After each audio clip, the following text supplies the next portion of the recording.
Welcome back to the channel. This is your first time. Welcome for the first time.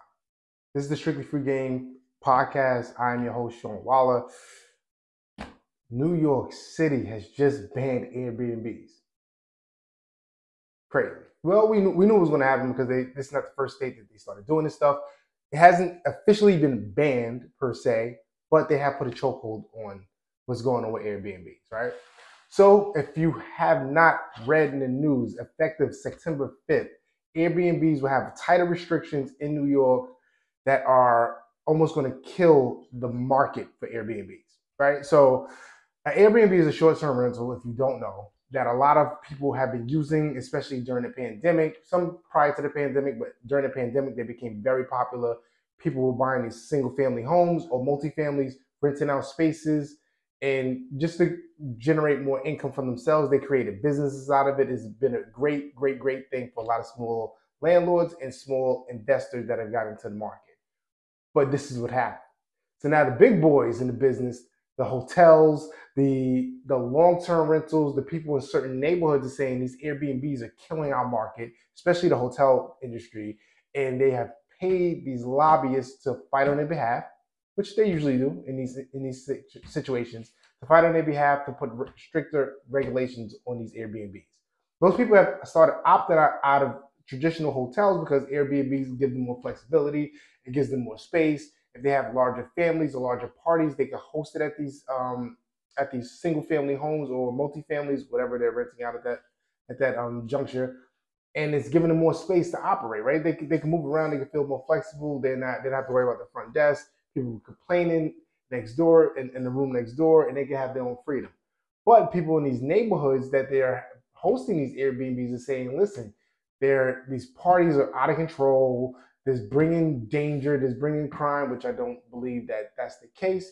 Is the noise probably insane? Yeah, people are having parties. It kind of is what it is. What it is. But what's going on now? So Airbnb, right? You must register with the state of New York to be an Airbnb host. Again, if you live in New York, you know how hard it is to register for anything in New York and to get any type of permits or anything's going. So that's going to be tough for a lot of people, right? Now, one of the regulations that they put in place is as an Airbnb host, you cannot rent out this Airbnb for less than 30 days at a time, which is so if someone's doing short-term rentals, they're usually not going to stay for 30 days. Plus, if in New York State, if you have someone that's living in your house for 30 days, now you have a tenant. Especially don't let them start getting mail there. If they get mail there, good luck because you have a tenant and it's just gonna cause more problems. We'll get to that a little bit later. Also, with Airbnbs, they're saying that you can't have more than 2 guests at a time. Again, people usually rent these Airbnbs for larger functions. They want to have. I'll give you an example. So my family just rented an Airbnb in Florida last month, actually for somewhat of a family reunion. It was around 60 of us. So I didn't actually go, but it was around 60 people, like 50, 60 people that went. And no, I could be wrong on the amount of people. I think I'm overinflating that. Anyway, they rented around 2 houses that were right next door to each other.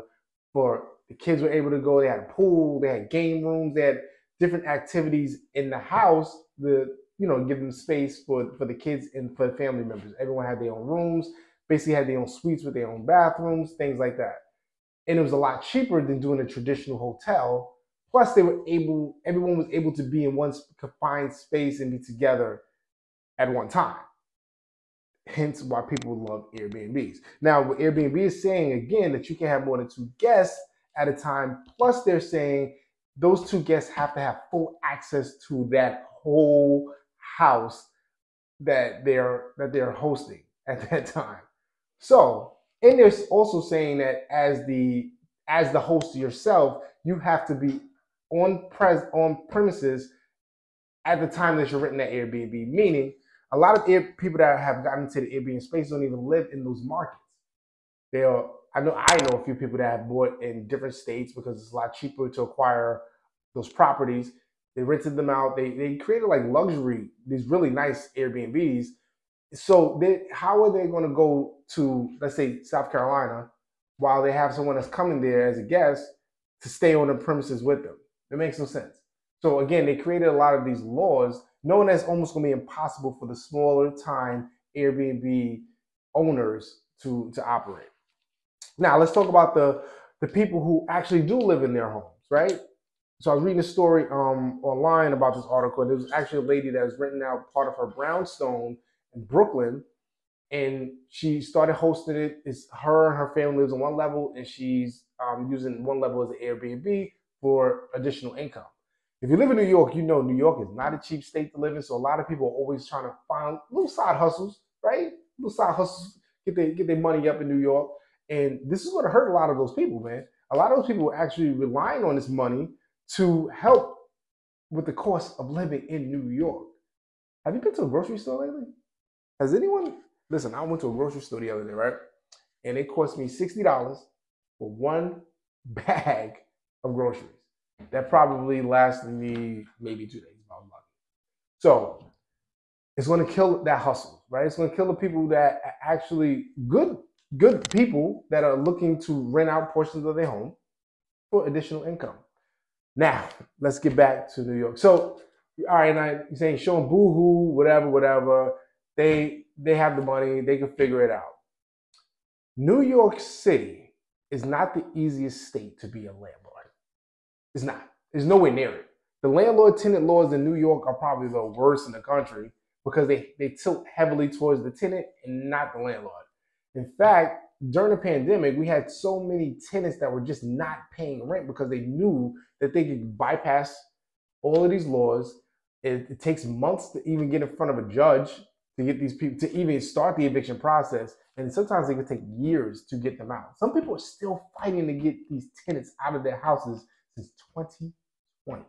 Now imagine being an Airbnb host and they're telling you that you have to at least have these people in your house for 30 days. Again, now they become a tenant because they're hit for 30 days. In fact, hotels won't even let you stay at most hotels for 30 days at a time. I was calling around for one of my clients who was looking for an extended stay, and they were telling me that after, I think it was 26 days, they had to check out and then check back in the next day and start the process all over again. So these hotels don't even let you stay for 30 days. Now you're saying, all right, Sean, what's going to happen? What's going to happen with the market now? As a realtor, you know I said realtor. As a realtor, this may be a great thing for us because a lot of these short-term rentals may become now potential listings because a lot of these people, again, got into this market during the pandemic.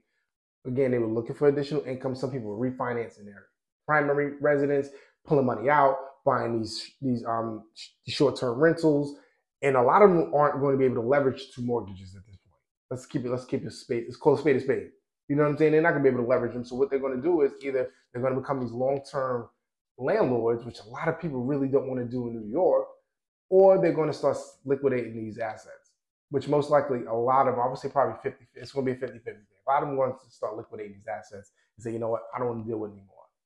Now I'm curious to say, are they going to be profitable on their end? Because a lot of them are probably leveraging super high because you had all these gurus online that were telling them, use the bank's money, don't worry about the interest rates, don't worry about none of this stuff, just buy. And a lot of them probably bought at high interest rates. And they were using, again, that money to leverage the mortgage, plus giving them a little money every month, hand over fist. Now, being a landlord is not easy in New York. So if they are going to become long-term landlords, they have to take on the risk of having tenants that are not going to be paying.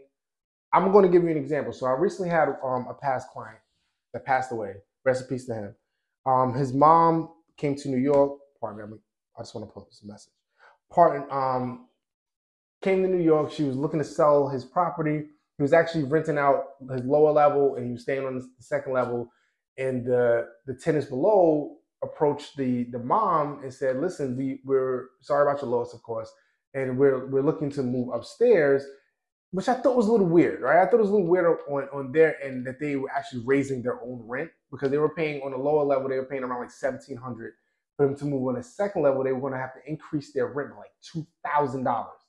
So I said to myself, like, they're going to go from $1,700 a month to $3,700 a month. Something sounds off to me. But, you know, mom was going through a lot of other things. She doesn't live in the state of New York. She just buried her child. She wasn't thinking about that. These people seem like nice people. This is maybe 2 months ago. So I reached out to her recently before the Airbnb ban went up into effect and everything. I reached out to her just to see how everything was going. All right. So this is my question to her. I said, hey, hope all is well. Just realized we haven't spoken in a while. How's everything going? Did the tenants move upstairs?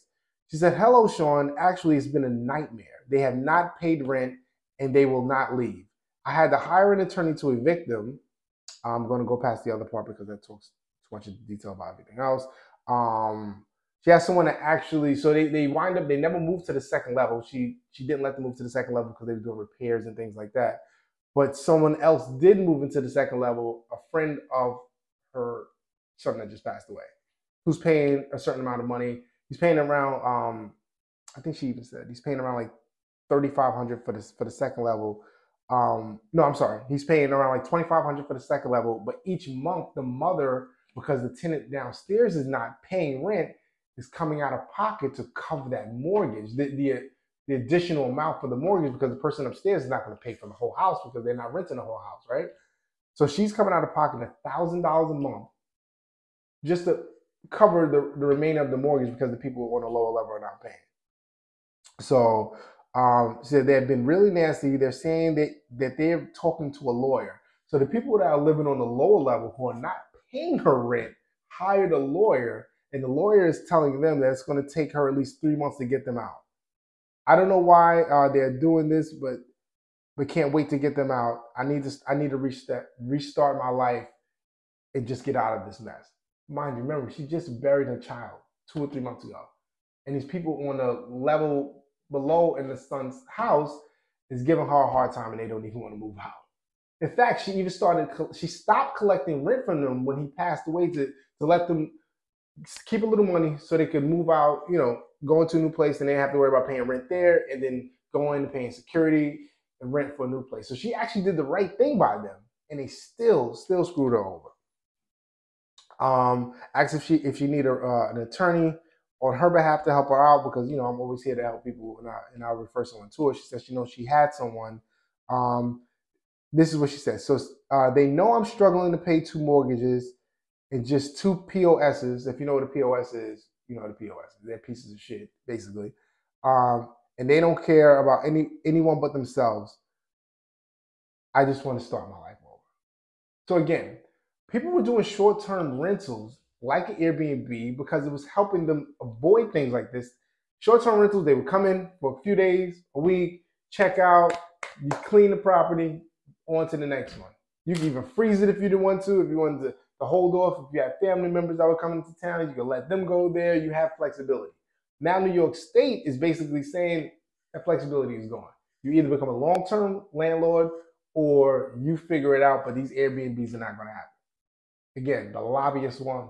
The lobbyists were able to get into the politicians to put these laws into place because these big companies, these big hotels, like the Hiltons, the Wyatts, is Wyatt Hotel? The Hilton said, you're not going to mess up our generational wealth by trying to create your own. We need you up out of here. What did Frank White say in The King of New York? If a nickel bag is sold in the park, I want in on it. New York alone in the year of 2022 has generated $85 million with Airbnbs. $85 million. Hotel industry said we need our bread back, bro. You need to run that back.